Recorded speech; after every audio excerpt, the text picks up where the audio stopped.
સુરતમાં વારંવાર નકલી વસ્તુઓ વેચાતી હોવાનું સામે આવી ચૂક્યું છે, ત્યારે ફરી આવી જ એક રીતે નામાંકિત કંપનીની ડુપ્લિકેટ વસ્તુ બનાવનારા ઝડપાયા છે।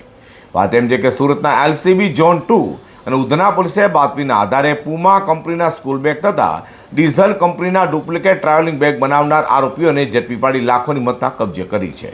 સુરત પોલીસ કમિશનર અનુપમસિંહ ગેહલોત તથા ખાસ પોલીસ કમિશનર સેક્ટર 1 વામક જામીર, નાયબ police commissioner zone 2 doctor Kanan Desai અને ઇન્ચાર્જ મદદનીશ પોલીસ કમિશનર વીએમ જાડેજાના માર્ગદર્શન હેઠળ ગેરકાયદે ડુપ્લિકેટ ચીજ વસ્તુઓ બનાવનારો સામે કાર્યવાહી કરવા એલસીબી ઝોન 2 અને ઉધના પોલીસની ટીમ પેટ્રોલિંગમાં હતી। ત્યારે ઉધના પીઆઈએસએન દેસાઈ તથા પીએસઆઈ એમ કે ઈસરાણીની ટીમ પેટ્રોલિંગમાં હતી। તે સમયે બાતમીના આધારે Udhna Udyognagar road number 4 Uma industrial estate ખાતે ત્યાં આવેલા સાદિકા બેગ નામના ખાતામાં દરોડા પાડ્યા હતા। ત્યાંથી પૂમા કંપનીના સ્કૂલ બેગ તથા ડીઝલ કંપનીના ડુપ્લિકેટ ટ્રાવેલિંગ બેગ બનાવનાર શહેજાદ આલમ અને ઇફ્તેખાર સલમાનની ધરપકડ કરી છે।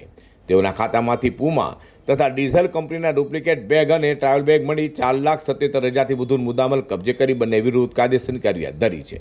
સુરતમાં વપરાશની વસ્તુઓ સાથે ખાવા પીવાની વસ્તુ પણ ડુપ્લિકેશન વેચાઈ રહી હોય ત્યારે હવે આવું ડુપ્લિકેશન કરનારો સામે સુરત પોલીસે લાલ લાંગ કરવી તેઓને શોધી કાઢવા કવાયત હાથ ધરી છે।